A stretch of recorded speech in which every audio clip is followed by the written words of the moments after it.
Dear all, welcome to this week's session of Nat Health Leadership Reach Out series for our frontline health warriors. I'm Anvesha, Deputy Director at Nat Health. We are all aware that the coronavirus outbreak situation cannot be taken lightly. We have seen the havoc it has created in the entire country and around the globe. There was shortage of beds and oxygen, and the entire country had to go on lockdown. While on one hand, people across India and around the globe were largely confined to their homes, with business and educational institutions all shut down to contain the virus. On the other hand, doctors, healthcare workers, medical staff members are leading the battle against COVID-19 from the front, putting their own lives at risk with selfless determination for the sake of saving lives. They truly are our heroes in these challenging times. As the country is normalizing again and people have started stepping out of their homes and have started traveling as well, I wanted to emphasize that the people working in healthcare sectors are particularly vulnerable to the highly infectious disease and are facing unprecedented challenges. The frontline workers are our heroes in true sense. The doctors, nurses, medical cleaners, pathologists, paramedics, ambulance drivers, and healthcare administrators, they're all our heroes. In the fight against coronavirus, this brave medical army stands strong with thermometers, stethoscopes, and ventilators as their weapons. Not to forget medical researchers who are working day in and night out against all odds, hoping to find the antidote of this disease. The sacrifice that they are making for the safety and welfare of humanity is priceless and deserves lifelong gratitude on our end. To help our frontliners, we at Nat Health have initiated this series to pay tribute to our forefront warriors. Every week, a select group of healthcare leaders and mental health experts speak directly with our warriors. And today, we have another eminent speaker, Dr. Girdhar Gyani, with us. Dr. Gyani, welcome. Welcome on the show. Dr. Gyani is the Director General Association of Healthcare Providers of India. Dr. Gyani has 5 decades of experience in administration, research, and quality, and is widely recognized as the founder of the healthcare quality in India. During his tenure as Secretary General, Quality Council of India, Dr. Gyani played a pivotal role in the formulation of NABH for hospitals and healthcare providers. National Accreditation Board for Hospitals and Healthcare Providers. He also pioneered quality accreditation in varied disciplines like public services, school education, environment, and food safety, besides in the manufacturing sector. SME World magazine, in its cover story of June 2012 issue, described Dr. Gyani as Quality Man of India. A very warm welcome to you, sir. Thank you. Thank you very much. Now, I will start sharing my screen for some time, and then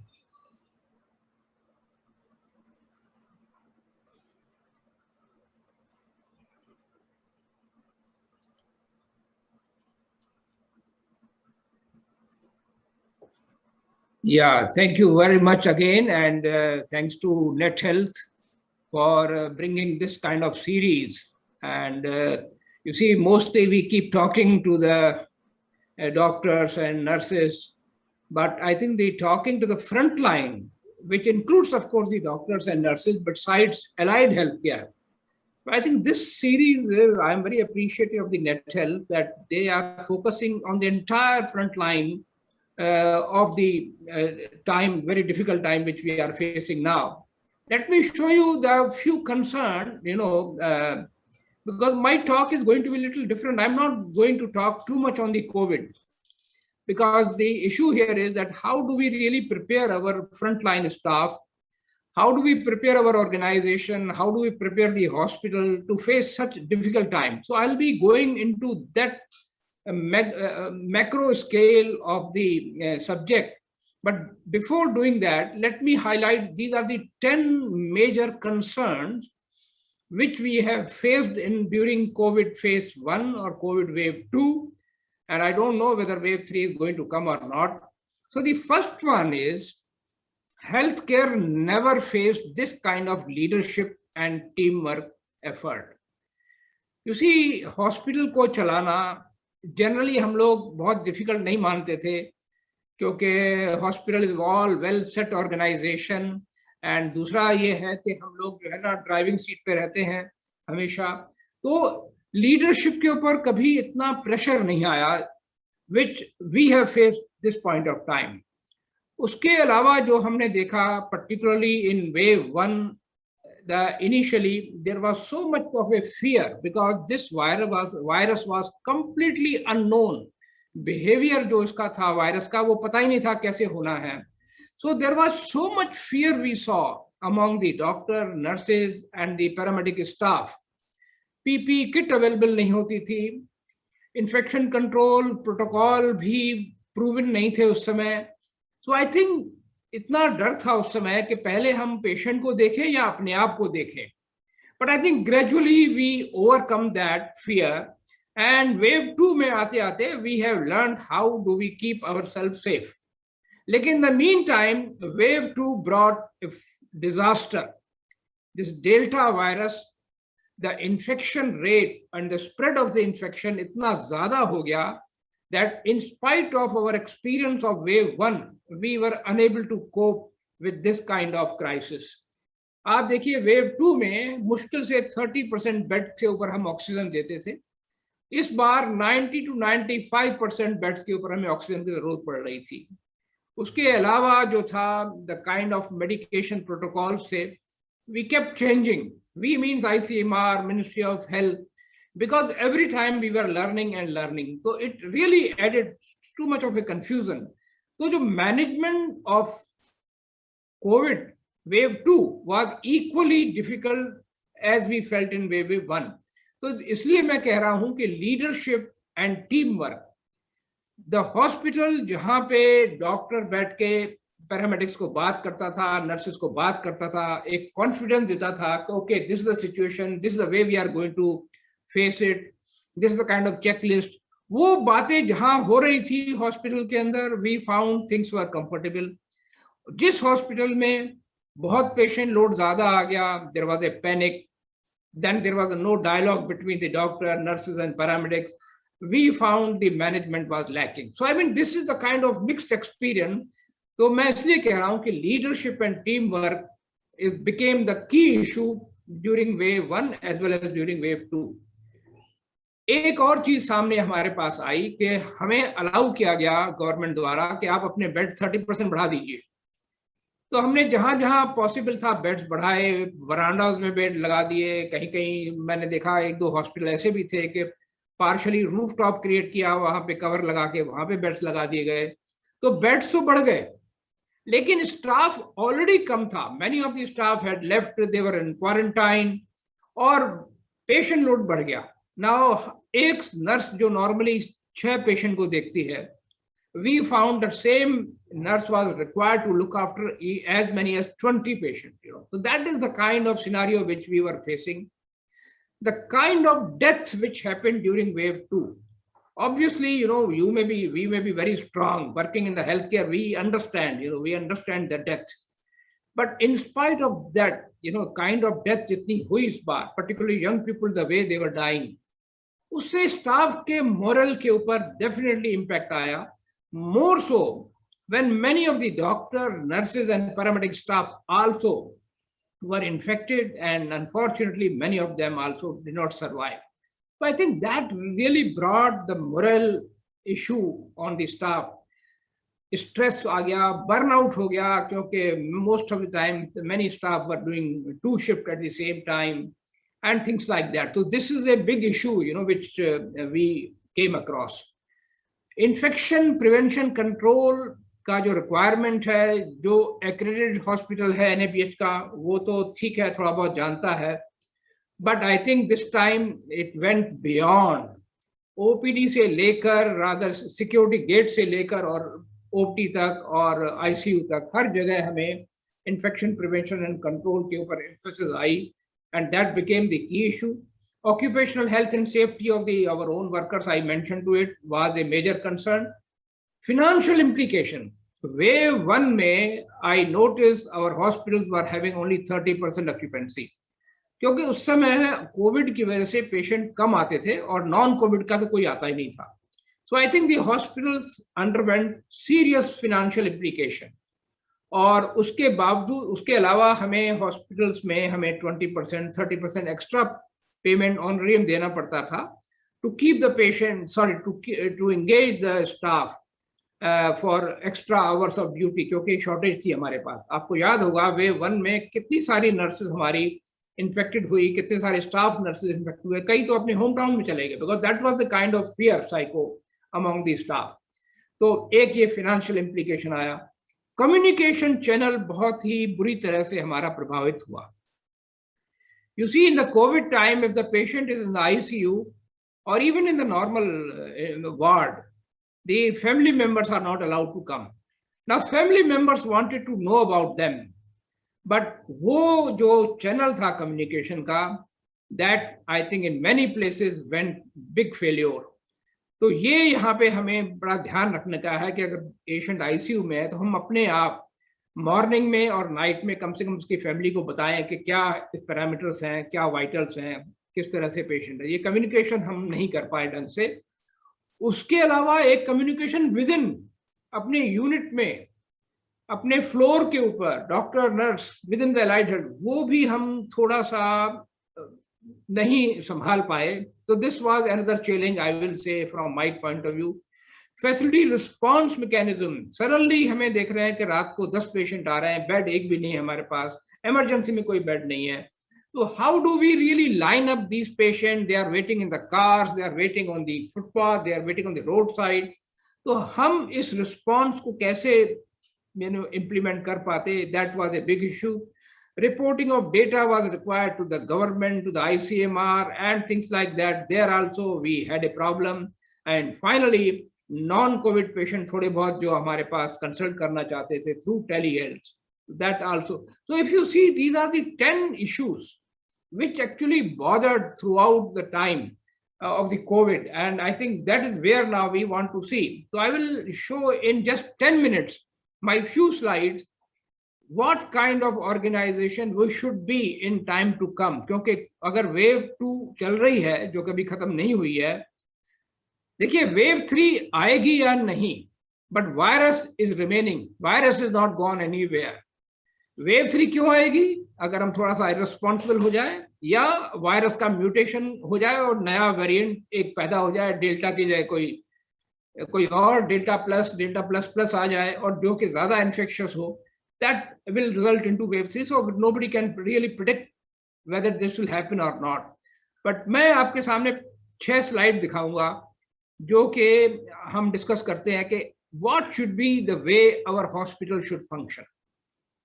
एक ideal hospital ऐसा होना चाहिए जहां पे सारे employ they are in the conscious mood that they do not believe in sustaining, they believe in all the time thinking, innovating and improving. So एक ऐसी journey के वो members होने चाहिए and which should be championed by the empowered individuals at the all level of the organization. तो इसमें जो है empowerment is very important. Future hospital में leader is the one who creates more leaders. मतलब एक doctor है, वो नीचे उसके जो स्टाफ है उनको वो लीडर बनाए. They should assume the role of leadership. इसी को हम empowerment कहते हैं. हमारी जो leadership है, that should be inspirational, that should motivate us to work in a team, and we should have a trust among each other, and productivity should be our hallmark. मैं आपको ये बता सकता हूँ कि future hospital will only survive the way automobile industry काम करती है. हाई प्रोडक्टिविटी हम अभी तक उसको सीख नहीं पाए. In hospital the cost of health care is going up and this is already a major issue among the political classes, among the masses, among the population, that they think that health care is very expensive. We will have to find out how can we make the health care affordable and at the same time safe. So this is going to be a big challenge. And finally, let me say here that today that trust factor between doctor and a patient or between hospital and a patient is very low. हमें वो ऊपर लाना है. तो इस तरह की मैं हॉस्पिटल का हम लोग सोच रहे हैं कि how can we really create this kind of hospital. And this is not idealistic, we can really do it, but this is what I want to present to all of you कि हमें future का hospital हमें ऐसा बनना है after Covid.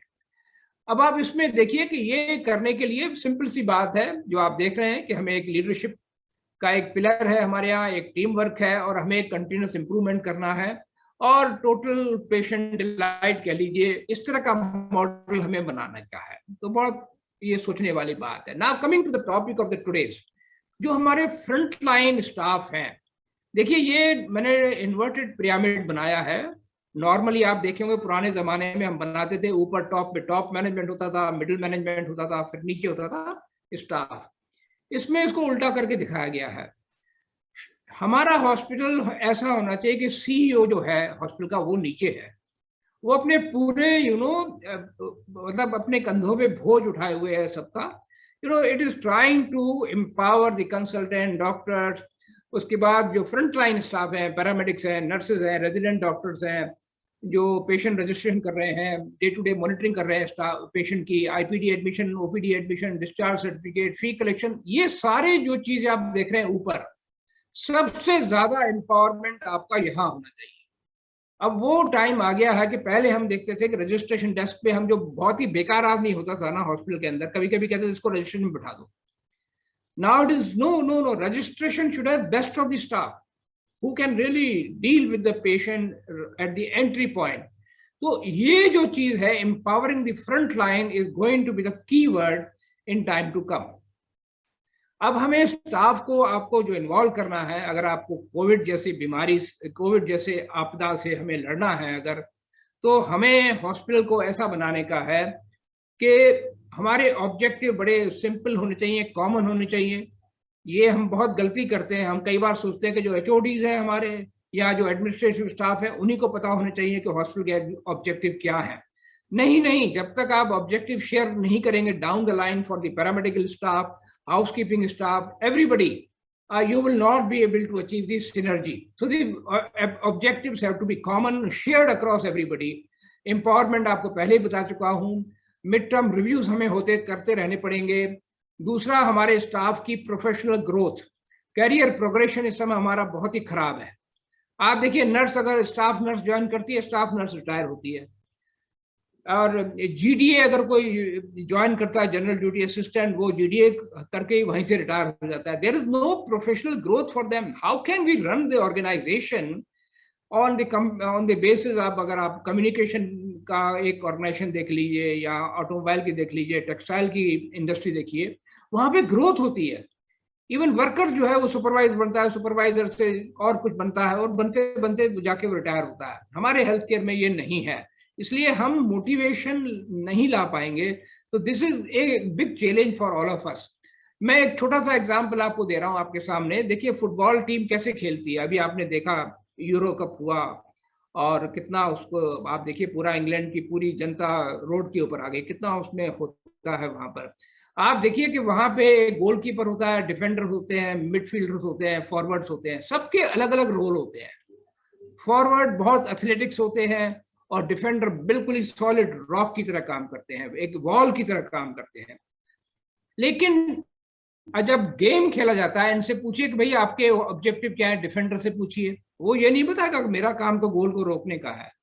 या forward को पूछिए भाई तेरा काम क्या है, वो ये नहीं बताएगा कि मेरा काम गोल करने का है. All of them will say साहब गोल बड़ा सिंपल है, हमारा objective we have to win the game, that's all.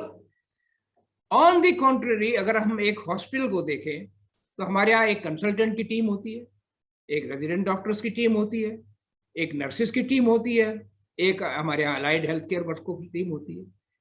Most of the time we play the football with the 4 teams. That is one of the big challenge I am projecting here, कि हमें एक तरीका निकालना है कि consultant का role बहुत अलग है, एग्री, नर्सेस का रोल बहुत अलग है, but somewhere down the line there should be a common thread among all of them by which they share the common objective of serving the patient, saving the patient, improving the patient safety, reducing the cost, वो सारे issue चारों के common होने चाहिए। वो हमें अभी करना है। मेरे ख्याल से अभी हम उसको पूरी तरह से नहीं कर पाए हैं। एंड इसके लिए हमें हॉस्पिटल के जो स्टाफ हैं, we have to keep them in highly motivating status. तो मैं ये से कह रहा हूँ कि ये तो देखिए सिंपल सी चीजें होती है हमारे कंपनी हॉस्पिटल की, पॉलिसीज, कंडीशन, सुपरविजन, तनख्वाह क्या मिलती है उनको। मोटिवेशन यहाँ से आता है। How do we motivate our people के उनको हम रिकॉग्नाइज करें, जो जब भी कोई छोटा सा अच्छा काम करते हैं, काम अच्छा मीन बहुत छोटा ही हो चाहे वो, do we recognise them, do we give them the pat on the back, do we keep on giving them the more and more challenging work. That means उनका जो रोल आप बदलते रहिए, उनको कुछ नया करने को दीजिए, उनकी रिस्पॉन्सिबिलिटी बढ़ाइए, उनका प्रोफेशनल ग्रोथ बढ़ाइए, उनको लगे कि यहाँ मैं कुछ सीख रहा हूँ, I am adding value to my career. ये सब चीजें अगर हम नहीं करेंगे तो आई एम सॉरी टू से कि हम अपने स्टाफ को मोटिवेट नहीं कर पाएंगे। तो अभी मैं लास्ट के 2 स्लाइड दिखा रहा हूँ, फिर हम डिस्कशन करेंगे इसके ऊपर कि हमें अपनी ऑर्गेनाइजेशन में सबसे बड़ी जो प्रॉब्लम आ रही है वो बर्नआउट एंड स्ट्रेस है। हम बैलेंस नहीं कर पा रहे हैं वर्क लाइफ में और पर्सनल लाइफ में। देखिए, जब तक आप इसको बैलेंस नहीं कर पाएंगे, I can assure you one thing कि अगर हम अपने वर्क लाइफ में सेटिस्फाइड नहीं है तो हमारी फैमिली लाइफ अफेक्ट होगी, हमारी फैमिली लाइफ अफेक्ट है तो हमारी वर्क लाइफ अफेक्टेड होगी। बट मोर इम्पॉर्टेंट क्या है? वर्क लाइफ है। वर्क लाइफ क्यों इम्पॉर्टेंट है? क्योंकि वहां पे आप पूरे 8 से 10 घंटे काम करते हैं, उसके बाद 7 घंटे आप सो जाते हैं, बाकी प्राइवेट लाइफ आपकी कितनी है? 3 या 4 घंटे की होती है। तो it is this 8 to 10 hours of the work life, अगर वो आपने एक ऐसी सेट की है अपने हॉस्पिटल में जिसमें हमारा प्रोडक्टिविटी के ऊपर ध्यान है, we are appreciating the people, our staff, we are helping them to have self esteem. अब देखिए, कई बार मैं नर्सेस से बात करता हूँ, they feel very low in the moral. वो कहते हैं जी हमारी क्या है, हमारी सैलरी, हम बीएससी पास करके आते हैं और हमारी salary some of the state, I don't want to name the state, वहाँ पे 8 से 10,000 रुपये मिलती है और उन्हीं के ड्राइवर्स को वहाँ पे 15,000 मिलते हैं। आई थिंक देश कि हमारा स्टीम इतना लो है, हम क्या काम कर पाएंगे? I mean this is the case with highly trained technician in the OT, in the emergency, in the critical care. तो हमें इसको बिल्कुल स्ट्रक्चर को सोचना पड़ेगा, क्योंकि एस्टीम जो है 2 बातों से आता है। एक तो आपका अप्रिसिएशन, आपका इनकरेजमेंट जो होता है, that is the major source of increasing self esteem. दूसरा, obviously in the society, if we know that आपकी सैलरी सिर्फ 8,000 है तो वो कहते हैं ये क्या है, यू नो। तो this are very important activity. Social work, हम इतने प्रेशर के साथ अगर हम हॉस्पिटल में एक सोशल माहौल नहीं क्रिएट करते हैं, बीच बीच में कोई गेट टुगेदर नहीं करें, बीच बीच में कोई ड्रामा, कुछ और चीज़ें नहीं करें, और उनका ऑक्यूपेशनल हेल्थ का ध्यान रखें।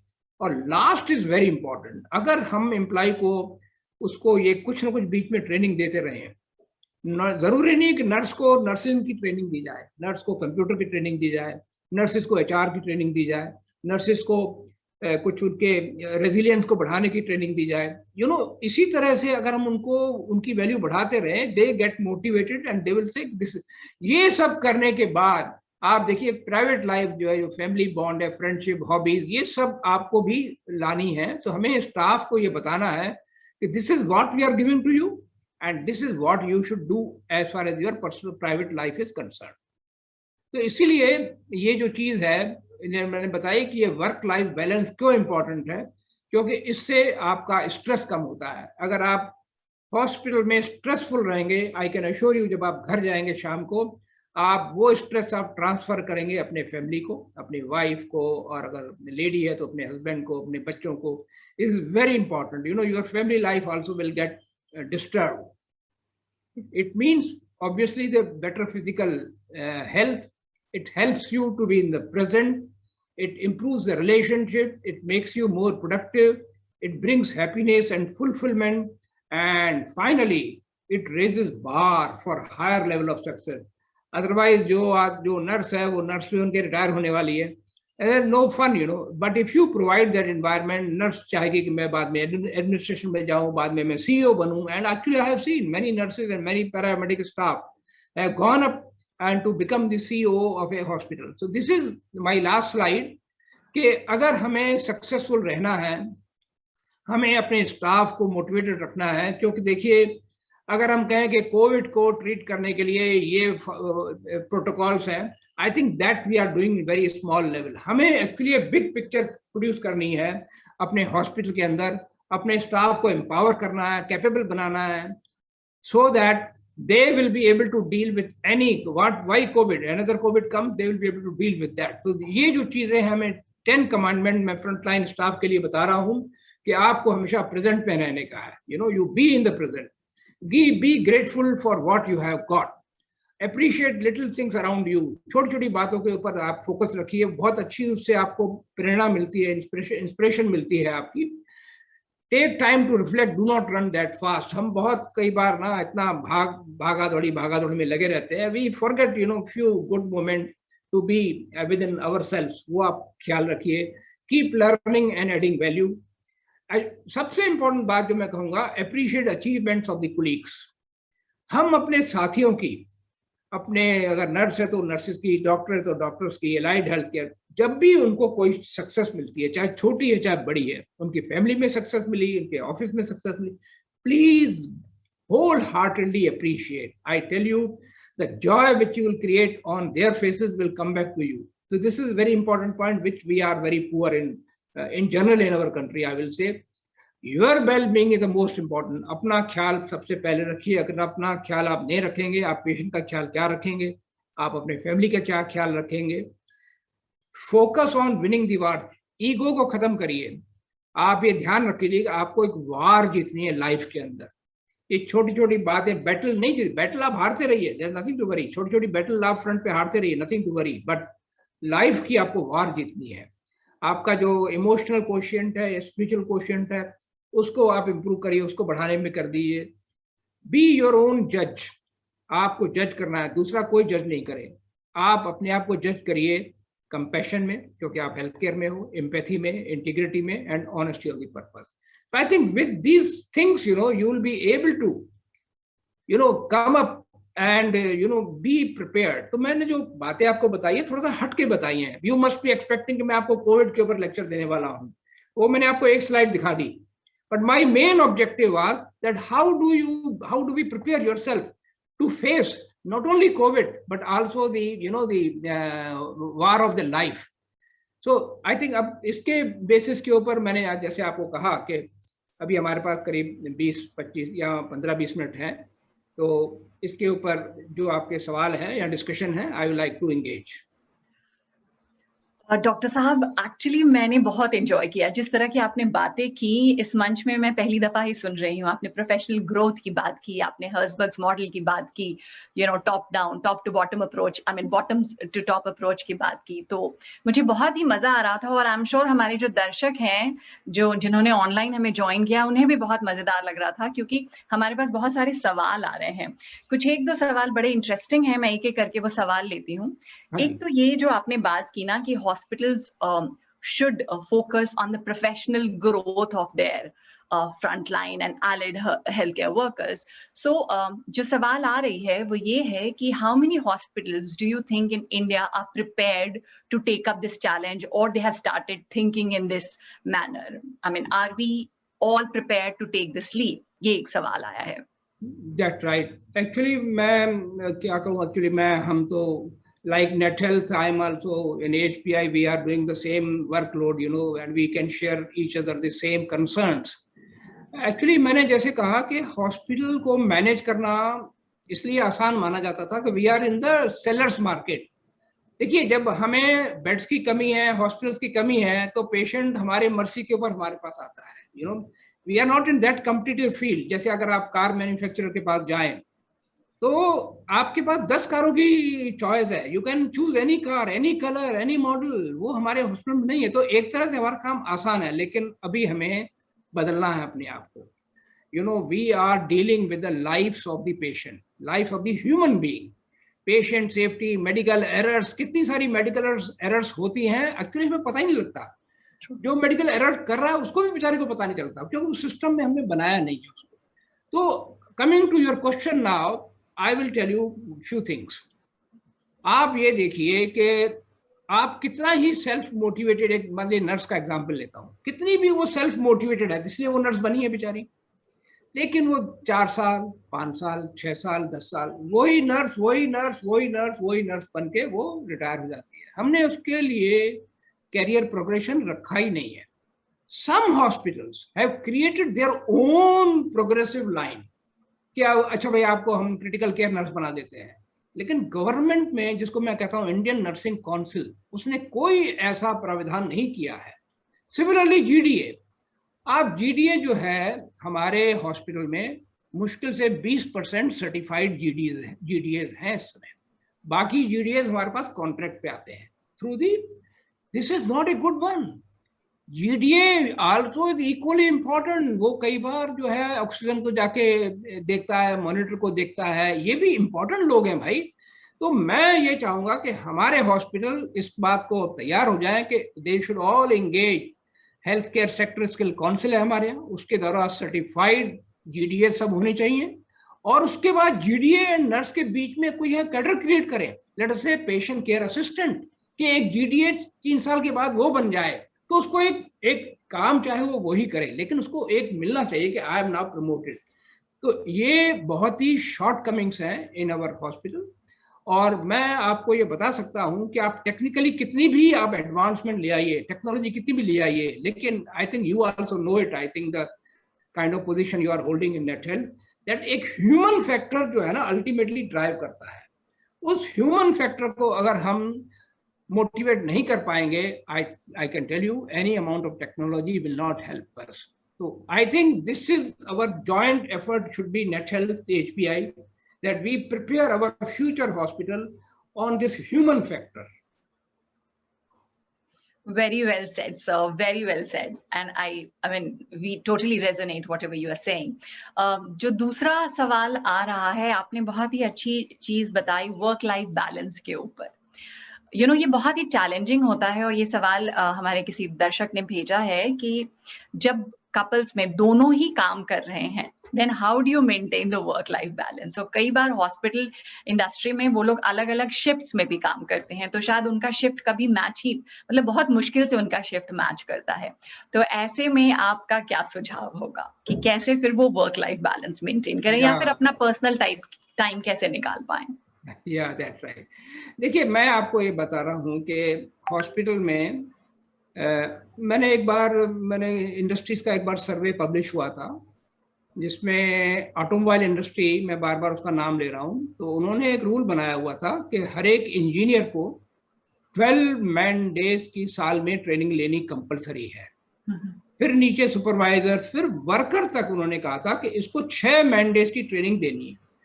अब वो ट्रेनिंग क्या होती, तो उनसे वो लेते थे भाई आपकी ट्रेनिंग नीड्स क्या है। और वर्कर तो जो काम कर रहा है, लेथ मशीन पे काम कर रहा है या किसी पे भी कर रहा है, वो ठीक है, वो उनको ऑप्शन देते थे कि जैसे आप सपोज शॉर्ट टेम्पर्ड है, सपोज वो फील करता है मैं शॉर्ट टेम्पर्ड हूँ। अब शॉर्ट टेम्पर्ड को बदलना बहुत मुश्किल काम है, let me tell you, but there are techniques, auto suggestion है, कुछ और टेक्निक्स हैं।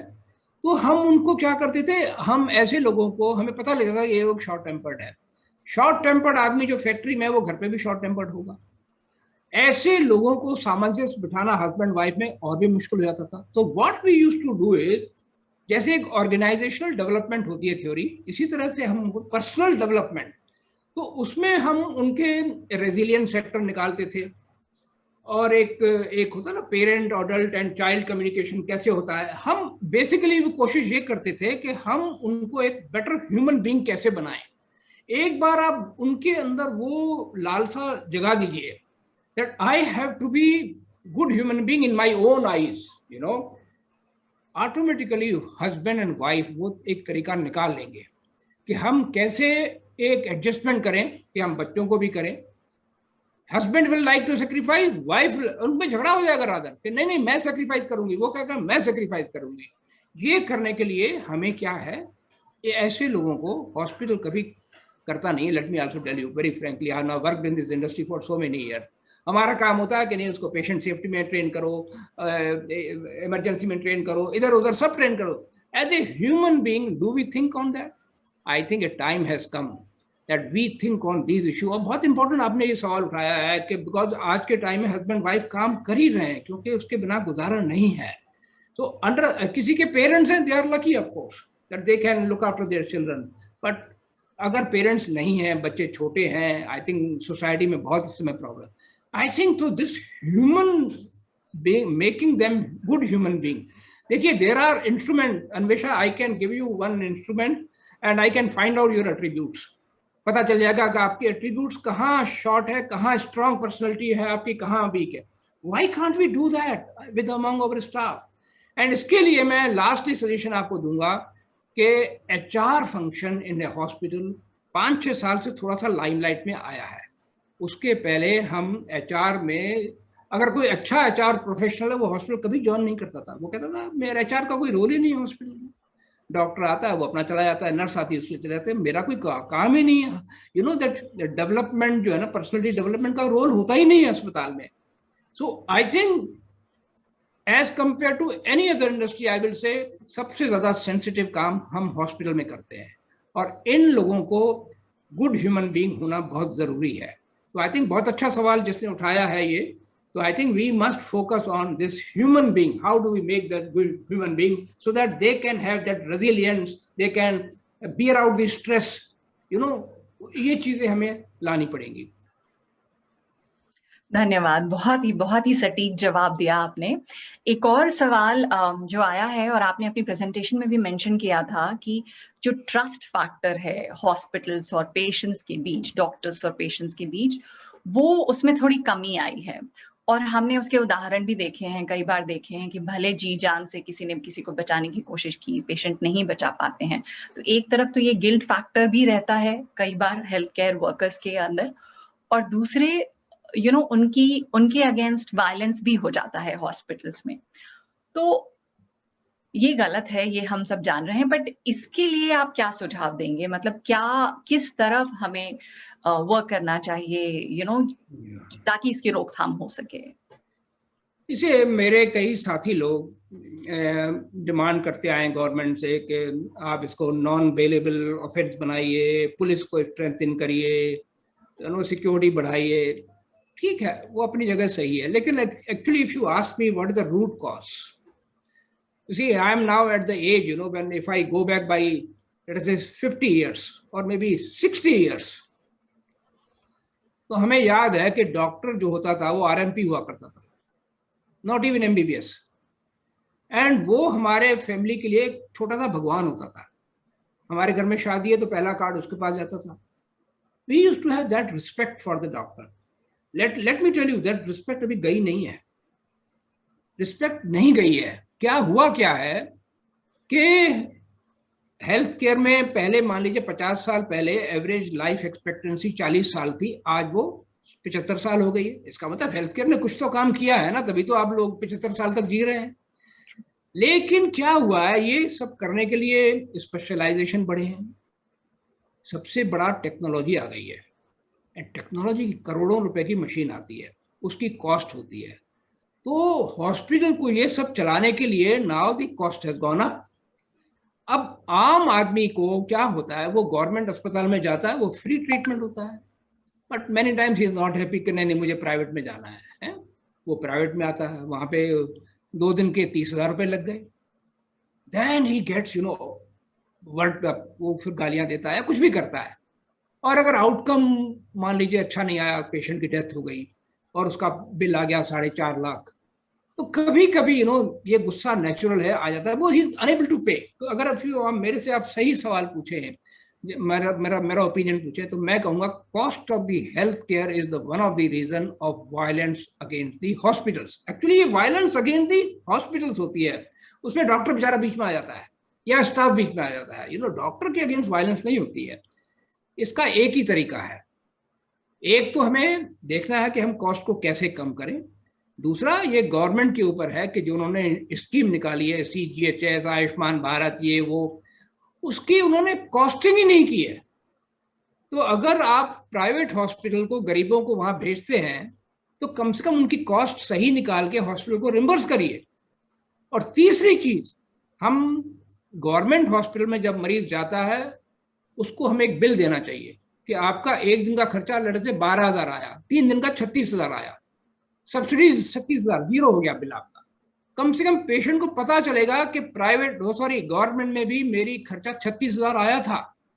तो ये सारी बातें हैं कि गवर्नमेंट को अपना इन्वेस्टमेंट बढ़ाना पड़ेगा, जीडीपी में जो परसेंटेज हम कहते हैं, so that the cost of health care can be compensated in the private hospital.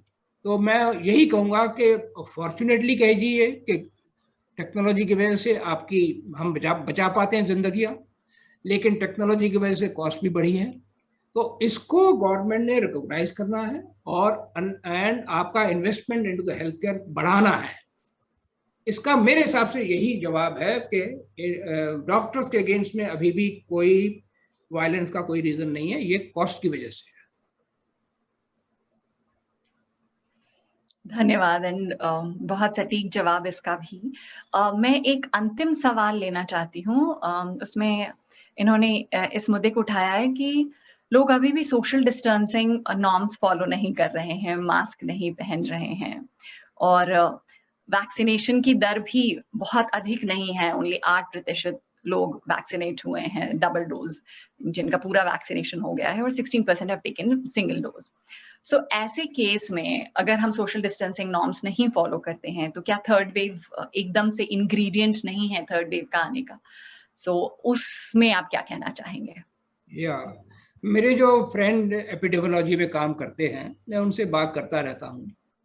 उनका एक तो ओपिनियन ये है कि जैसे दिल्ली का अगर हम एग्जाम्पल लें, तो वो कहते हैं कि 50 to 55% पॉपुलेशन इन्फेक्ट हो चुकी है दिल्ली की। हम हर्ड इम्यूनिटी की तरफ काफी पहुंच गए हैं। अब क्या होगा कि मतलब कि इससे हम, अच्छा, साथ साथ वैक्सीनेशन भी चल रहा है। अब वैक्सीनेशन की हमारे पास कमी है, क्योंकि हमें पहले दिन जब 21 जून को जब ये लॉन्च हुआ हमारा, तब उन्होंने 85-90 लाख तक पहुंच गए। हम आजकल वही 30-40 लाख पर डे कर रहे हैं, जबकि हमें करना है 1 करोड़ पर डे।